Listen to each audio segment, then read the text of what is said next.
guys, this is your boy Jeameave back again with another video of Views from the Heart. If you're new to the channel and enjoying what you're seeing, please feel free to browse my other videos as well as subscribing, as it really helps me out. And today I'm going to give you 5 things that I personally hate about the 2019 Infiniti Q50. This is exactly why my channel is called Views from the Heart. It's because I am just a personal person as a consumer, and as a car reviewer, I am just honest and genuine about the reactions of any vehicle presented in front of me. I'm not an Infiniti hater. I am impartial to any vehicle or any brand. I am just honest as to how a vehicle and the experience it provides to me, as it is stock or whatever modifications are done to it. That is all I can speak of, and that is why today I'm going to give you 5 things that I personally hate about the 2019 Infiniti Q50, which is also courtesy of Infiniti South Bay, and is also the personal vehicle of a sales associate here, Joseph. Once again, thank you so much for this opportunity. I appreciate you guys so much. So without further ado, let's jump into the video and hear my 5 thoughts as to what I personally dislike about or hate about the 2019 Infiniti Q50. Let's go. So these are the 5 things that I hate, or rather dislike, about the 2019 Infiniti Q50. This vehicle again is actually courtesy of Infiniti South Bay, but with a caveat in the sense that this is my good man's Joseph's personal vehicle. So yes, I have a actual owner with me to talk about the things that he may not necessarily enjoy about owning this exact vehicle that I am now piloting right now. Joseph, my good man, can you please introduce yourself to the people, and please provide your phone number as to where they can reach you at for any vehicle that people watching would have are looking into? Sure. Infiniti of South Bay, Joseph Newell, 310-292-8291. It's my personal cell phone. And then 310-325-5555.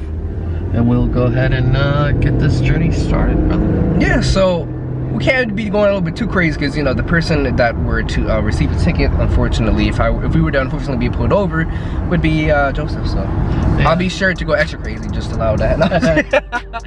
But it has come to my attention that there are actually 3 separate steering types offered by Infiniti: direct adaptive steering, I believe speed variable is speed assisted steering, and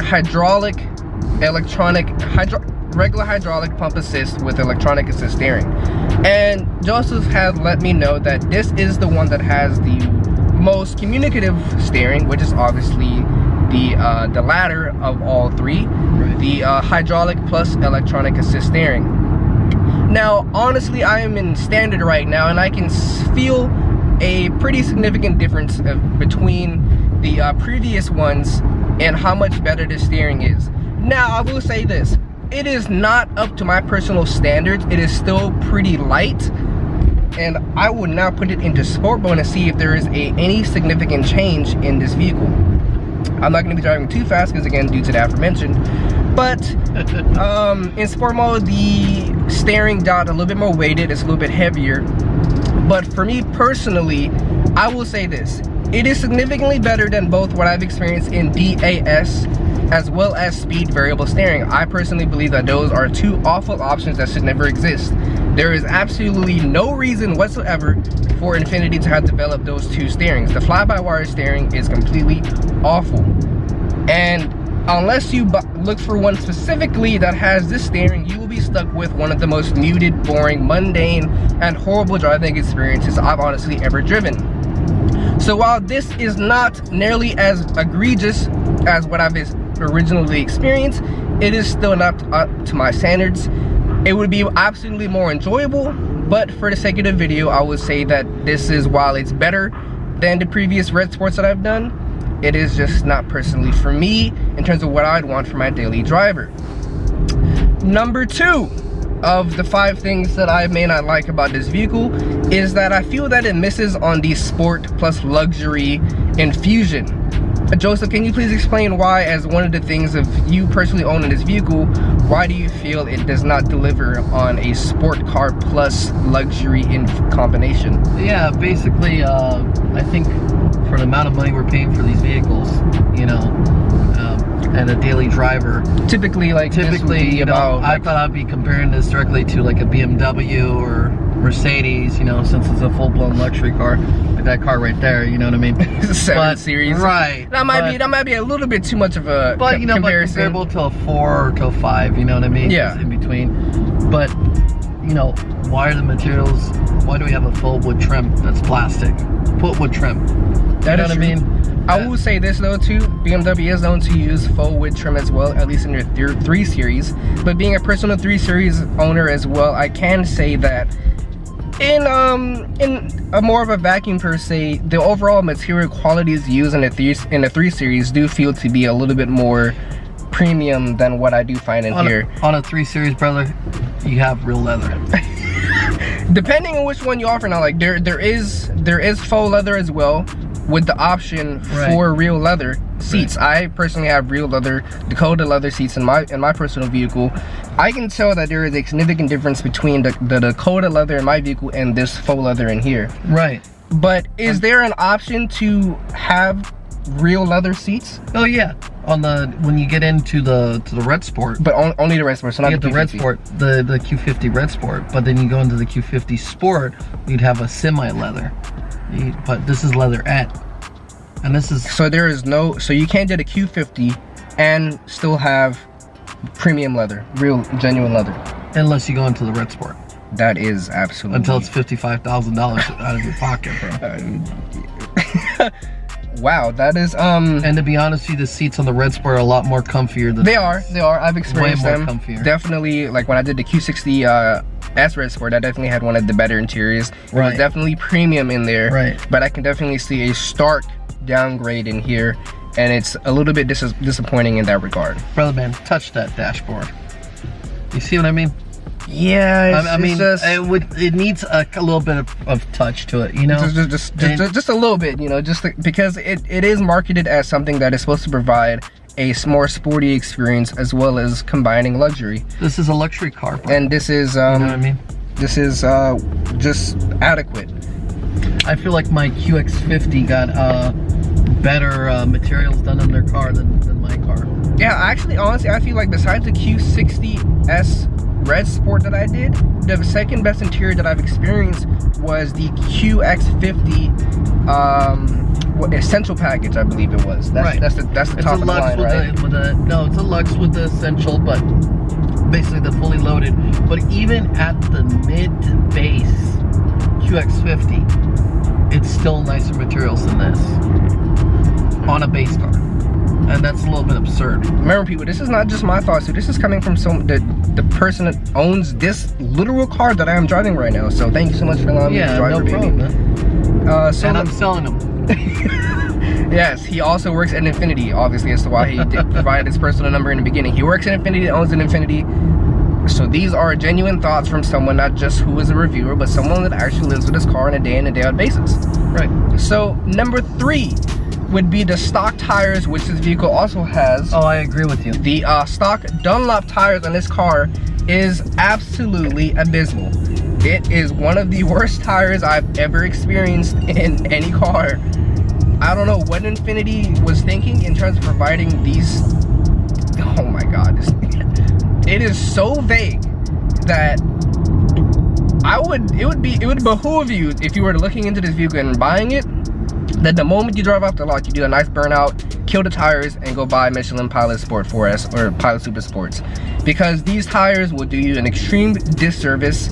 It is just okay to handle the power, but in terms of any sort of spirited driving, it is extremely muted. And the combination of that being with the steering, which is, in my personal opinion, not the best. Granted, this is significantly better than what I've experienced in my Q50 Red Sport and Q60 Red Sport review. But the combination of these awful tires with the at least in my personal opinion, just adequate steering doesn't make for the best personal experience. Hey, I love you did that. Thank you for doing that in my car. My apologies. You know, no, hey, I said thank you, so that's a compliment right there. Appreciate but that. You know what I don't understand too, bro? Why run flats? Again, it's just, you know, I guess it's because, you know, a lot of manufacturers, they don't come with spares. So, in a caveat to that, like, does this vehicle come with a spare? To be honest, I think it does. I think I'm lucky enough that I did get a spare. Well, generally the consensus is that I think on the sedans, yeah. I know on the QX50, no. Okay. I know on the QX60, yeah. So it's a hit and miss with the Infiniti brand on that, unfortunately, brother. Okay. Well, generally speaking anyway, manufacturers tend to offer run flats because there is no spares. And unless it's a more of a performance-oriented car, like a high-performance oriented car, it'll generally, I mean, there's options for obviously like all-season run flats or whatever. Right. But some performance cars will come with like Pilot Sport Cup 2s or even Michelin Pilot Super Sports. But obviously that is a option because these are slimmer tires. And you know, not everyone lives in a climate that is, well, Los Angeles. Except for me, I live by the beach. Oh, see, I burn. No, I'm just playing. Hey, I'm just playing. That's goals right there, honestly. That's goals. So number 4, the addition of the 2 screens in, when did the 2 screens come in? It came in like the 18s, right? No, man, this is back since 2015, brother. My Lord. Damn, I thought the dual screens was no, new. Man. I could have sworn that's what I read somewhere. Oh, excuse me. No, brother. Remember, I don't work in Infiniti now. I just do a little research. I just drive them. But 2015. Please show Joseph. Please show the people what we're talking about here exactly. Why do we have 2 separate screens? We could have one whole big screen. You know, like I told you, brother. I said, Volvo did it, Dodge did it, pretty much everyone. Lexus is doing it. Toyota's missing out. Yeah, I feel like sucks, but 2 screens is kind of redundant. I don't really see the purpose of having 2 screens. Well, we'll do this. The top is supposed to be your backup camera and your navigation, if equipped. Your bottom half is supposed to be, you know, your radio and more your climate, and we still have a CD player. But the same thing too, though, you could still use one high quality screen, and there is software that can split the screen when necessary. Exactly. Or, you know, like I said, it doesn't require. It doesn't require 2 screens. It can be done with one high quality screen. Right. And I feel like this is just mainly a cost-cutting measure here with the dual screen. This is dual touchscreen, but at the same time, it just feels a little bit out of place. Right.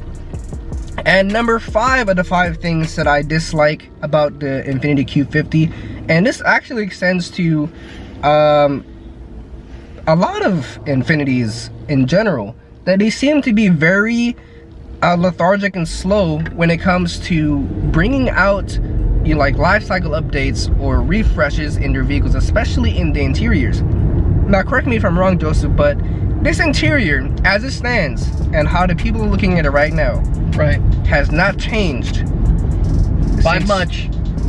Pretty much negligible differences. Right, exactly. Since, correct me if I'm wrong, but 2015? 14 to 15, bro. Yep. So you mean we're talking about 5 years of non-refresh. So you're telling me 5 going on 6 years. You know what they refresh, brother? I'll point to the people right here. The shift knob right here, which is new, supposedly, which is like off of a Nissan Maxima, and that right there on the steering wheel, right where his finger is, that they let the gap open up on that because it was packed before. It just a dividend lose and a little bit more sportiness, right? Yes, of course, it was more sportiness. Well, I mean, there you have it. Those were the 5 things that both of us and a personal Infiniti owner of this exact vehicle found to be most troubling about the Infiniti Q50. Once again, Joseph is also an employee at South Bay Infiniti. So if you are looking into this vehicle, remember, we are also doing a 5 things I love, so stay tuned for that. Remember, I'm not just a hypocritical person of Infiniti. I give every brand its dues and justice now. I know you Infiniti fanboys are pretty mad about what I have to say, but again, what I have to say to that is that I can only give a review about how the car is presented to me from the dealer. If it does not have X, Y, and Z on the particular vehicle that I have, and I'm not experiencing it, what can I say? I can't make up something that I'm not experiencing. If I say that the steering is awful on direct adaptive steering and speed variable steering, I assure you it is one of the most awful steerings that I have ever experienced from any vehicle I've ever driven, honestly. But although it's not necessarily up to my standards, personally, this is a significantly better option in here with the hydraulic plus electronic assist steering. With that being said, though, it is Joseph, can you please provide your number one more time for where the viewers can reach out to you when looking to buy an Infiniti or any vehicle available at South Bay Infiniti? Sure. Infiniti of South Bay, Joseph Newell, 310-292-8291. And if not, then 310-325-5555. Direct number to the dealership and ask for me. Let's get some deals done. Well, that being said, it's about Jeameave, Views from the Heart. I hope you enjoyed the video, and stay looking forward to the next segment of 5 things I love about this exact vehicle. Thank you, and have a blessed day, and I'm out.